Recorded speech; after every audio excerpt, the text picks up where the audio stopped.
Hi folks, before I get on to the oil painting, I want to show you something. I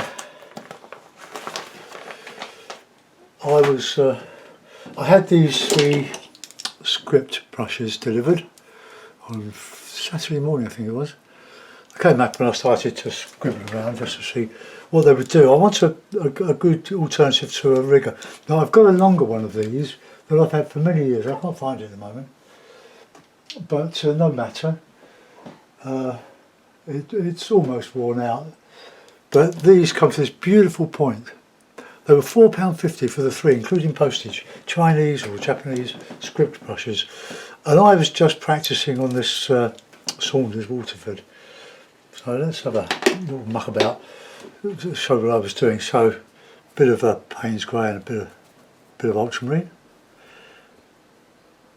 and then just see what they do. Great for figures, although I don't put many figures in.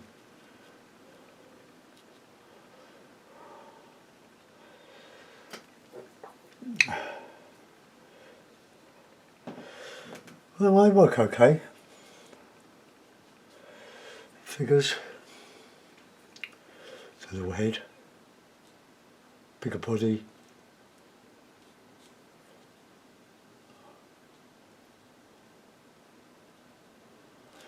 Oh, so easy to do a figure. You just stop it there, just put a bit of shadowing.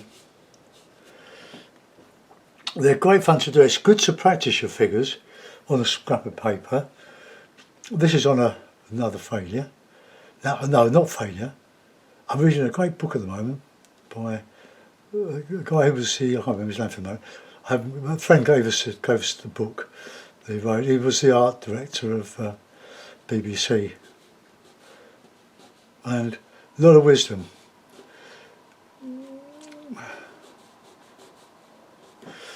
Head's too big on it, so let's make the shoulders a bit bigger. So it's in scale.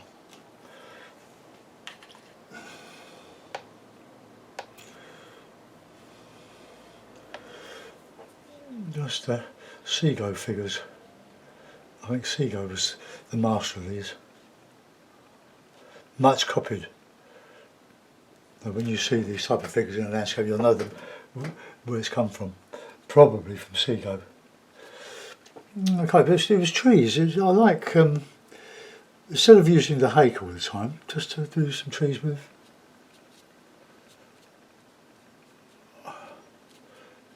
Yeah, okay, it's what you leave out that tells a story. Oh. Okay, don't worry about the colour, it's kind of just a colour. I can have another one there.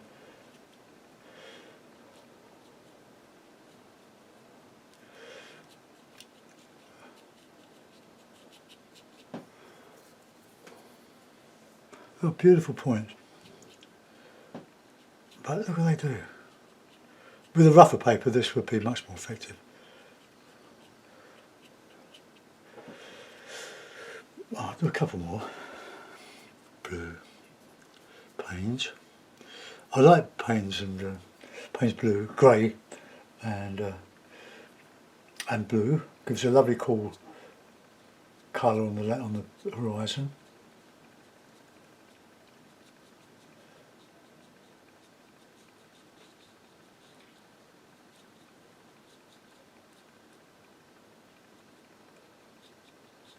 Very good one.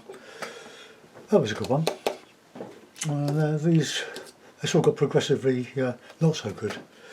Let's try a tiny brush. Well, they're tiny. This is the smallest. That was the middle one that I was using. This is the small one. There we are. Look, it's beautiful, beautiful brush.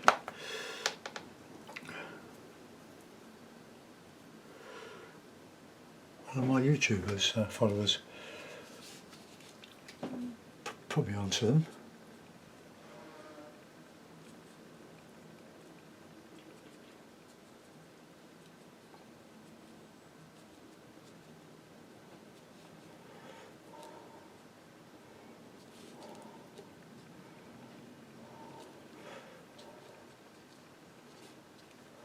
landscape,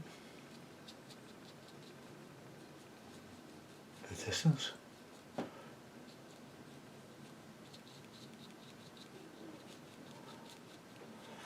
So on, there you go. So super brushes, I shall be using them. That's the largest one, but the one that my friend Lance Gerville showed me, or Colin Fairburn, can't remember for the moment. But anyway, I think he was using a much thicker one. But these are quite superb, and they come with a nice cap to put them in. Keep them safe. When you push your brushes into these sort of plastic caps, make sure you shape them so you don't trap any hair. Squeeze the excess moisture out, give them a point, and then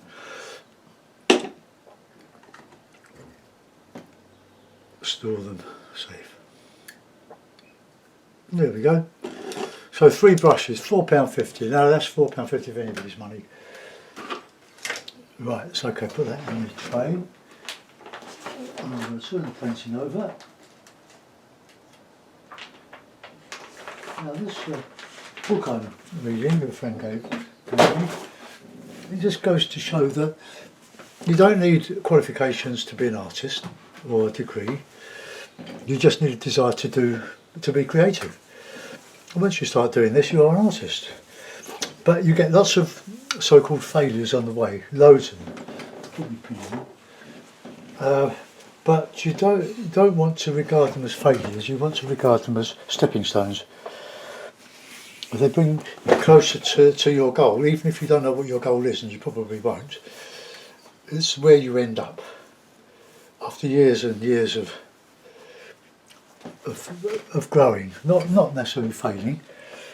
We all fail, but it's not a failure. It's 10,000 failures until you get to your own style that will come to you eventually. Apparently, people like Roy Lichtenstein started in the doldrums. They could all paint passable pictures, but it wasn't what they wanted to do. But they didn't know what they wanted to do. It was something driving them to create in a particular way, but it was only by experiment that they sort of found their way over some years.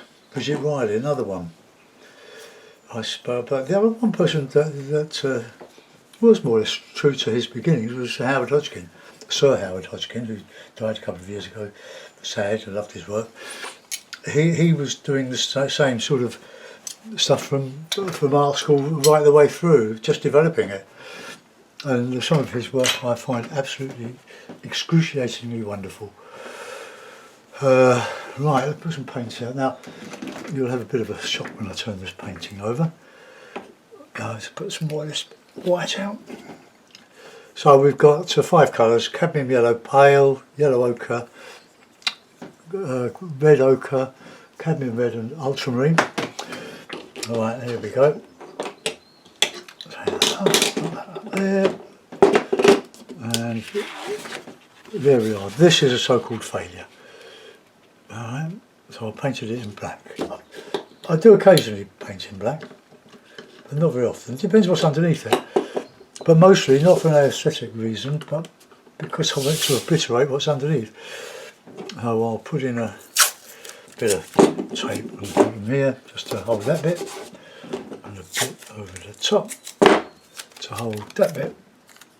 Let's try.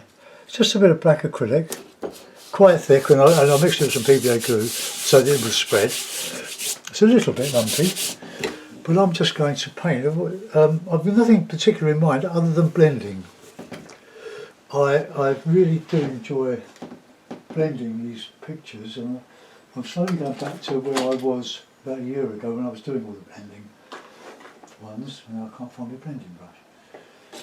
Well, I'll find some other brushes while I'm at it. Well, this one blending brush, or a brush, quite a big one, 2-inch one, but I've got a 2-inch one of these, one of these that came in a pack of 3. There was an 1-inch, 2-inch and a 3-inch. that's the inch, but I don't. Oh well, I've got another one that Alan Owen sent me, which is a similar brush. This one's, oh no, there it is. There it is, yeah. So bear that in mind, every time you want to hurl your brushes out the window, just remember that it's a learning curve. It can take years before you learn or you discover your true métier. So just keep at it. Just keep doing what you're doing, and bit by bit, you'll get there. I'm just demonstrating what I think it's all about. You can copy, but you don't have to copy. Rather, you didn't. Not because I worry about copyright, but because you won't learn if you do too much copying. I mean, we all copy to start with. Then you slowly find your way, and then you find things that you really like to paint, like me, with trees and skies and a bit of water. But that's not where I'm going to end up, I hope. I want to create an impression that shows the development of blending various colours together, but with a landscape as a base. So you can get, in your skies, you've got ample scope to experiment with skies, with colours and blending. So we'll have a go at that. I'm just going to use cheap brush here, just to. Well, no, I won't. No, I'll use a knife to put some paint on. So let's get some red. Just bring it. It's a bit stiff because it's been open since Saturday, I think. So the weather is very warm. It's in the 80s now, and it's only 10:15, which reminds me I've got to put my radio with my little headphones on,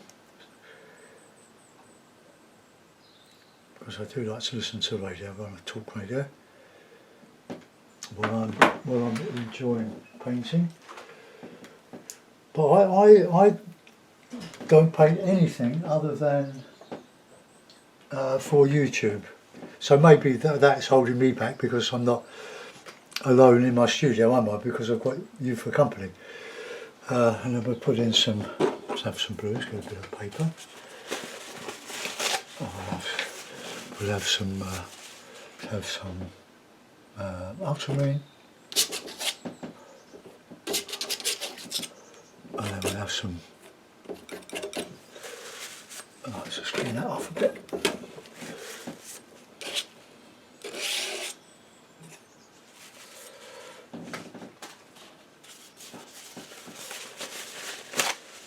But many self-taught artists like Vincent, many others are too numerous to call really. So have a bit of. No, I'm just sort of painting the way I'd like to paint, but I don't know what I'm going to end up with. I've got no Payne's grey on here. Now you can see everything, the light colours look lighter by comparison to the black behind it. If this was on white, they wouldn't look dark enough. If you get my drift there, let's just mix a bit of that together. Different red.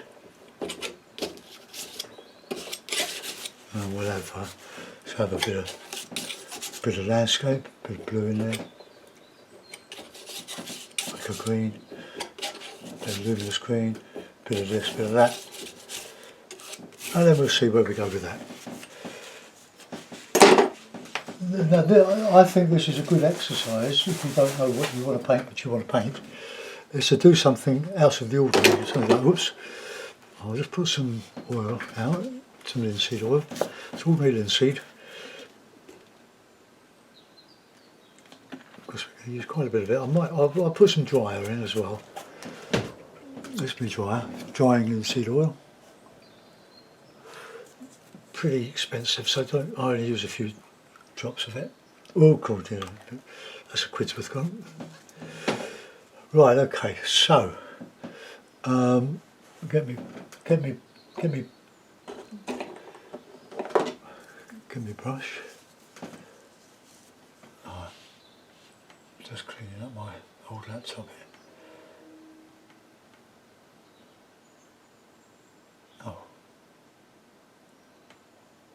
and finish it. Right, okay, so dip that one in there and let's just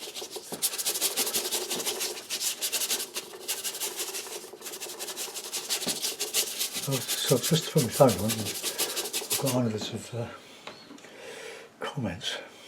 A bit of a nuisance really, but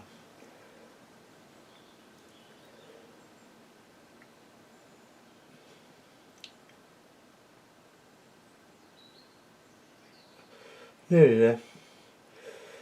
So that's all the wretched pop-ups. Okay, so we're in business. So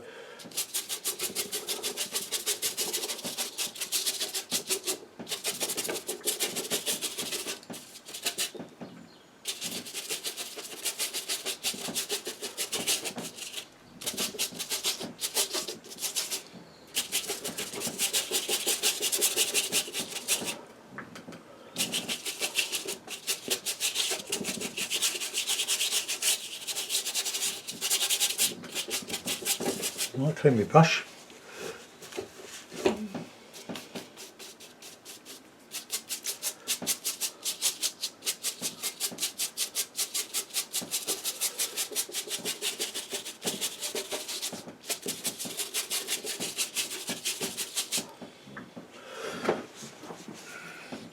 Put a bit more of that red ochre up in here.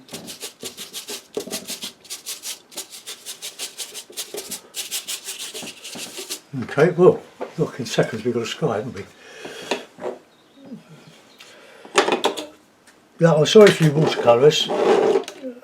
It's just too hot and dry for watercolour painting, in my opinion. At the moment, you can struggle with it, but I'm not. The oil paint will stay open for longer when it's this warm.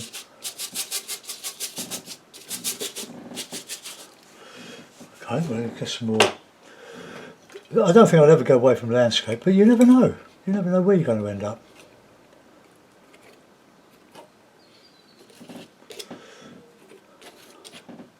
Oops, picked up some yellow in there.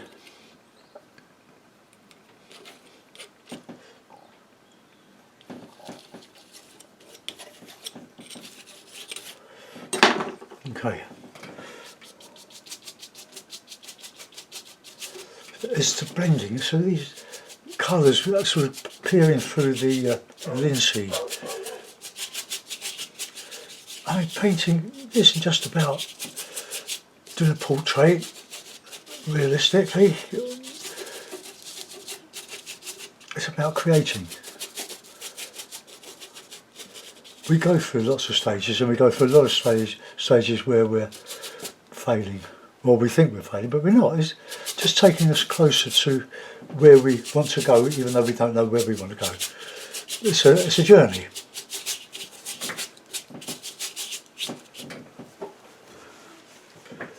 Alright, let's be blending up in that top here.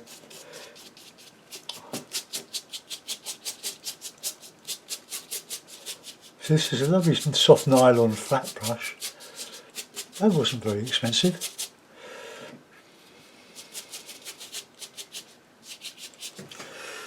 Okay, we can put a bit more light in that sky, but let's do a bit in this foreground now.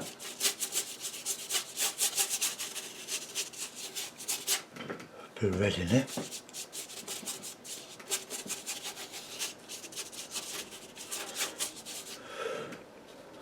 This might be one of those an oil painting in 10 minutes.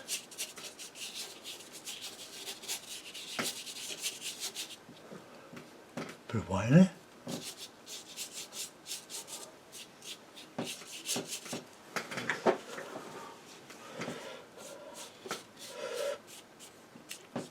So this is quite new for me, although I have used black before. Let's get some dark on dark in there now. I'll use this brush.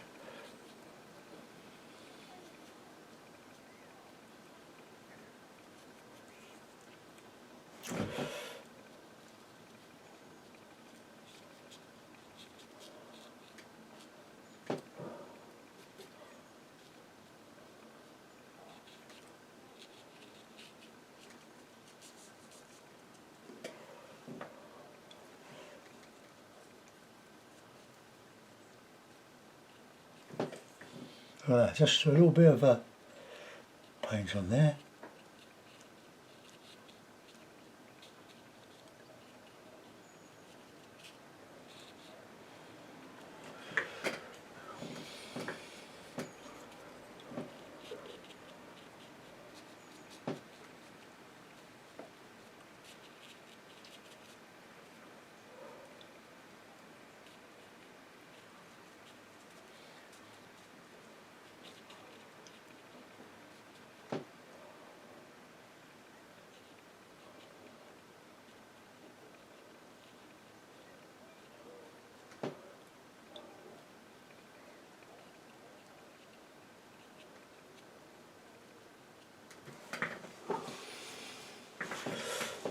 Right, okay, let's just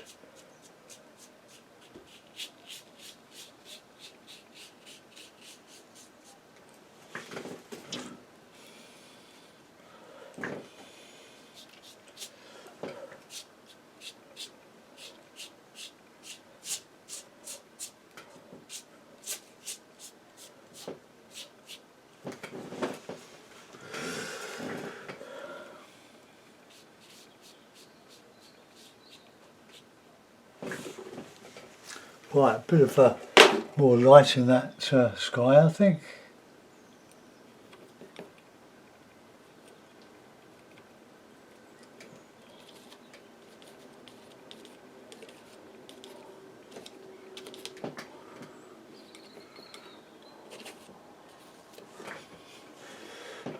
Clean your knife on a bit of paper, not on a towel that you're holding, so it'll end up everywhere.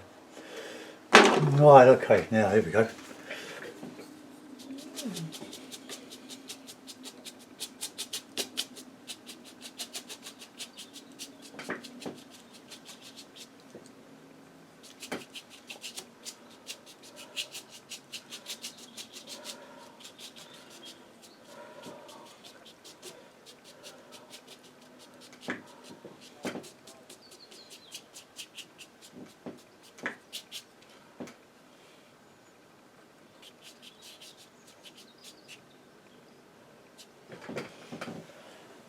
Clean the brush.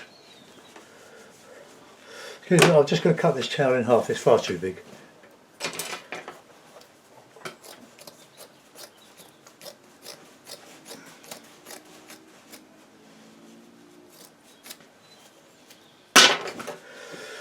Right, that's better.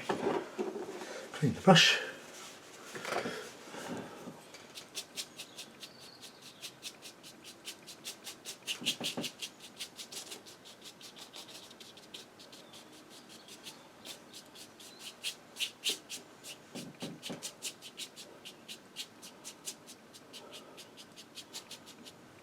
A bit of red.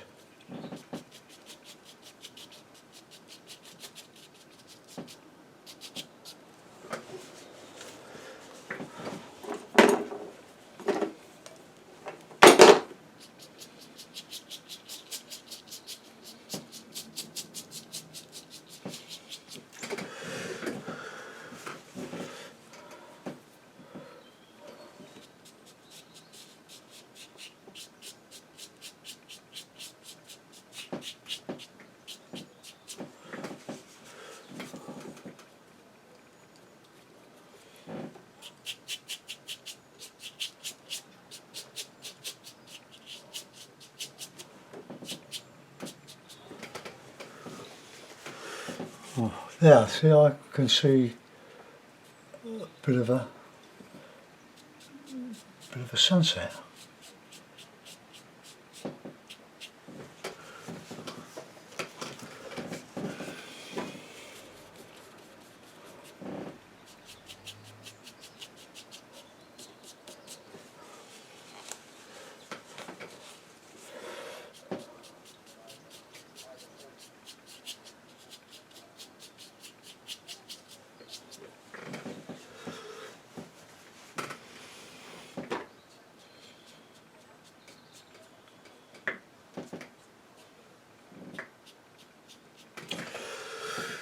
Right, well there we are. So I'll put that in a mount and we'll have to have a look, see what it's like.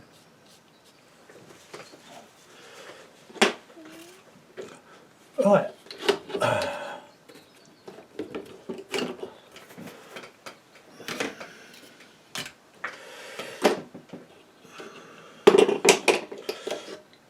Very oily.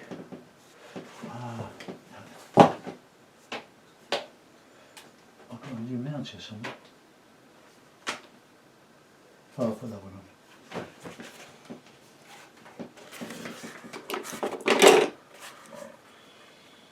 No, it's too small. I want a big aperture.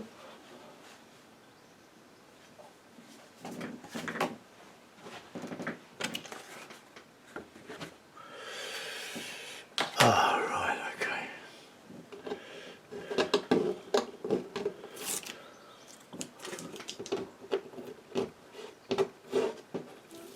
I need to put that lower because I can't fit the mount on there.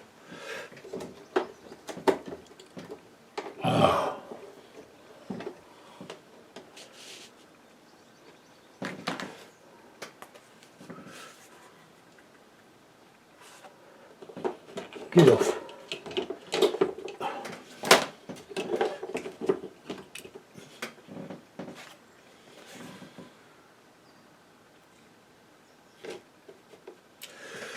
Well, there we are. A very original. Make it up as you go along, Dave. We've got a sort of a luminous sky. We've got a bit of character. That's accidental. That just happened. But then I developed it to make a bit of a late evening, whatever, or early morning. But I like the foreground. I like the light in the foreground from that cloud under there, and that is because it's dark up there. Look, got a bit of dark there, but it sort of moves. Well, I hope you like it. I'm going to get that uploaded. I'm quite excited by that. All right, okay, just oh god. All right, okay, don't move, camera. So all we've got is just a few trees on the horizon. That's all. I'm not going to do any more to that. I'm quite happy with that. Once you start fiddling with painting, you know you're going to lose it. It's better before you left it alone. Before it was left. Better before you started mucking about with it. Avoid the temptation to fiddle. Sometimes it's okay, of course. Right, okay. I'm going to clean my brush, get this one uploaded, and I'll come back and do another one. See you soon. Bye bye.